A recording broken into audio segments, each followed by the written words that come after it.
Estimado Juan Carlos, hoy día estuve por Nicolás. ¿Qué tal? Estuve por la zona de Chincha y Pisco. Oye, en realidad Pisco no han reconstruido, o sea, me parece que más han tirado la plata. Conversaba con algunos ciudadanos y algunas autoridades por la zona y me decían que incluso la oferta que hizo Ollanta Humala para las cámaras de presentarse con sus... Cuando recién entró, ¿no? El gobierno. Mandó a los soldados. Y ya no se ve, o sea, simplemente ya no hay el ejército que está haciendo trabajos. Y además me han dado una información que es preocupante en el hecho de que algunos recursos estarían canalizándose a través de las Fuerzas Armadas, efectivamente, para algunos trabajos de reconstrucción que se ha evidenciado que están mal hechas. Incluso hay una serie de problemas en la reconstrucción de algunas pistas, pocas que han hecho. Pero me sorprendió escuchar la información de que, como las Fuerzas Armadas en su departamento de ingenieros no tienen la suficiente, me imagino los recursos tecnológicos, humanos, etcétera, para hacer este tipo de obras, lo están tercerizando, es decir, canalizan los recursos a través de las Fuerzas Armadas y ellos lo tercerizan a empresas privadas para que hagan este tipo de actividades, ¿no? Entonces, parece que la primera dama sí tenía razón cuando decía que es muy difícil caminar derecho, ¿no? Entonces, que tenía toda la razón. Claro, el nivel de incumplimiento que hay, porque si tú pasas por Pisco, sigue en la misma situación como uno lo vio después del terremoto terrible, ¿no? Y la desazón que genera en la población, especialmente en cuanto al incumplimiento de las promesas, ¿no? Y esto es lo que sucede en Pisco, ¿no?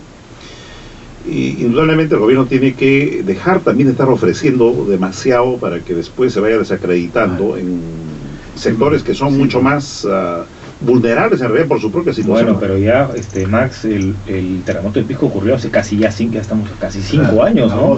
Ahora, de 15 de agosto del 2007. Ahora, la cantidad de dinero que se ha destinado, de casi supera, creo, el 1.000 millones de soles. Más las donaciones extranjeras. Más las donaciones, indudablemente no se ve de que esto esté definitivamente bien encauzado en cuanto a obras o a infraestructura. Sí, bueno. Y lo otro, lo que me informaba, conversaba con una autoridad de Pisco, me comentaba además que lo que ellos habían evidenciado era de que muchas de las adjudicaciones directas, ¿no?, justamente a partir de lo que es el decreto de urgencia, se daban en Lima a empresas fantasmas que habían sido recién constituidas y que al final nunca cumplieron con su trabajo, se tiraron la plata o desaparecieron en el camino o hicieron el trabajo mal hecho, ¿no? Sí, de por sí la corrupción es criticable, ¿no? Y es nauseabundo que se robe en esas circunstancias, claro, ¿no? de tragedia, ¿no? De emergencia y de tragedia. Bueno, es increíble. Ahora, ¿la gente sigue durmiendo en carpas, Max? ¿O? Sí, sigue habiendo ese problema y no se reconstruyó mayormente en Pisco, ¿no? Y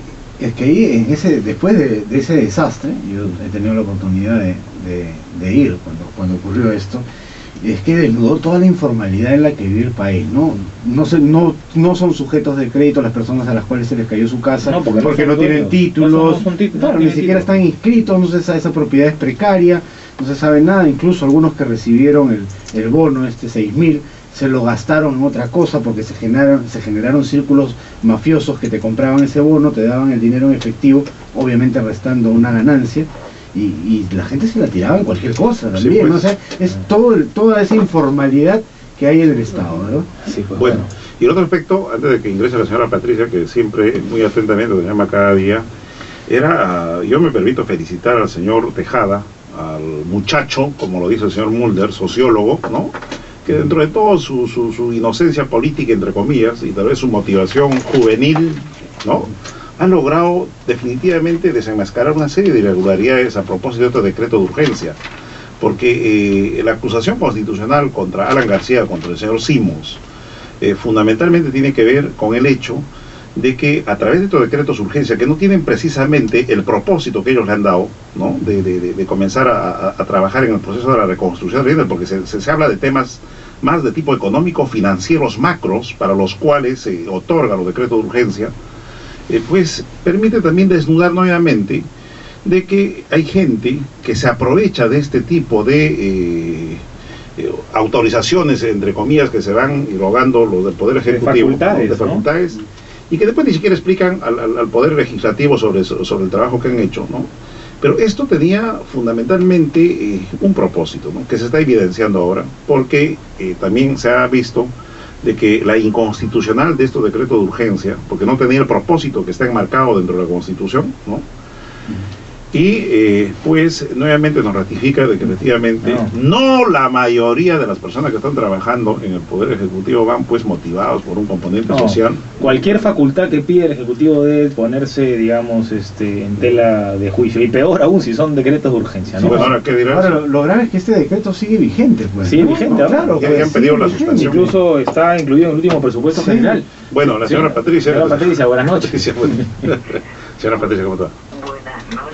¿Cómo le va, señora Patricia? Qué gusto. La semana pasada los extrañé porque 4 días no estuve en contacto con ustedes y eso lo tengo presente.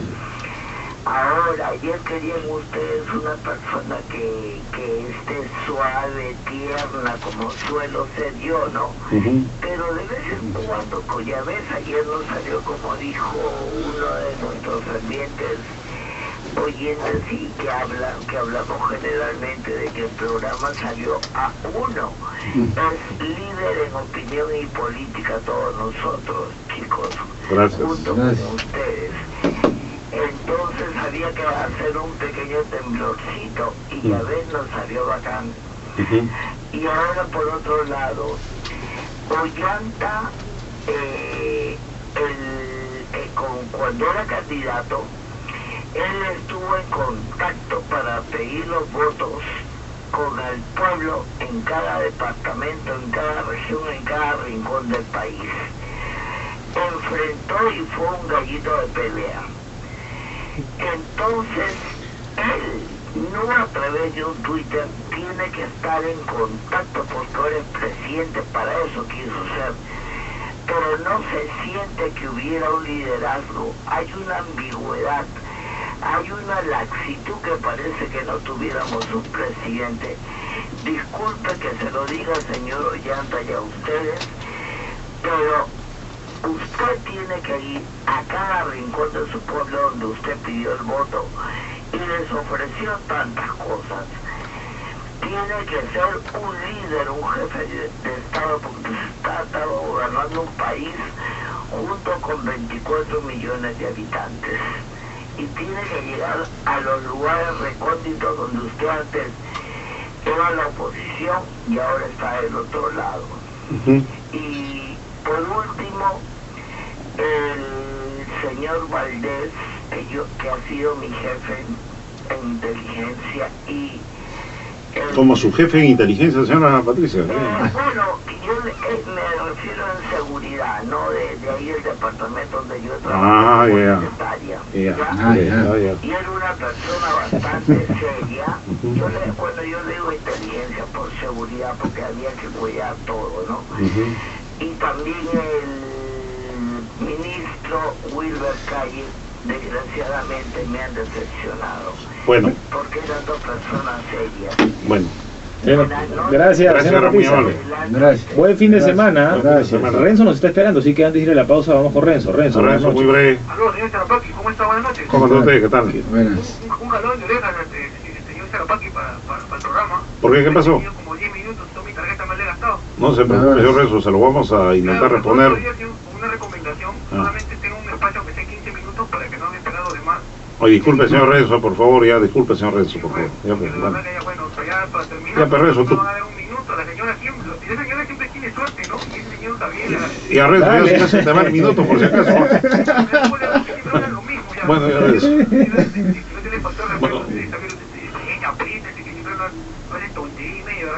Para terminar, mire, 2 puntos. El primero es con respecto a esto lo que está pasando en Cajamarca. Me gustaría, ustedes hablan de cifras, pero me gustaría ver si ustedes se averiguan como buenos periodistas cuánto es lo que pierde el Estado por un tema de no correr los impuestos a la minera y a la cocha, porque se habla de billones ahí, o sea que esos proyectos son grandes. Entonces yo quisiera saber si realmente, porque el otro día le escuché al señor Toledo que deberían de correr el 10% de impuestos. Entonces a ver si ustedes llevan esas cifras, porque se habla de cifras, tío, porque lo que más importa es cuánto le va a quedar al Estado y sobre todo al país, porque ustedes hablan de cifras, pero lo importante es cuánto le va a quedar al Estado y si realmente eso es lo que deben de pagar o no, porque ya se sabe que en Chile la empresa minera Codelco sí realmente cobra lo que deben de cobrar. En cambio en nuestro país solamente los señores vienen, se vuelven multimillonarios, el señor Roque Benavides y el señor Yantumada ya prácticamente se ha vuelto sus empleados. Entonces es una vergüenza. Bueno. Para terminar, espero pues que no siga habiendo represión como el pueblo de Cajamarca, porque eso también ya parecemos un país fascista. Gracias. Y eso esperamos todos realmente. Bueno, de cifras no somos entendidos, pero las inversiones generan trabajo, ¿no? Indirectamente. Vamos a averiguar, ¿no? Vamos a averiguar. Ahora debe tener claritas. Ahora, el señor Toledo es garante, ¿no? De pronto, ¿no? En vez de soltar recomendaciones así, hablar para la prensa, debería reunirse con Ollanta-Humala, ¿no? Y exigirle que cumpla sus promesas. 6:47, última pausa, regresamos con más de sus llamadas, llámenos, prometemos no dejarlos esperar, 225-3344, 224-2363.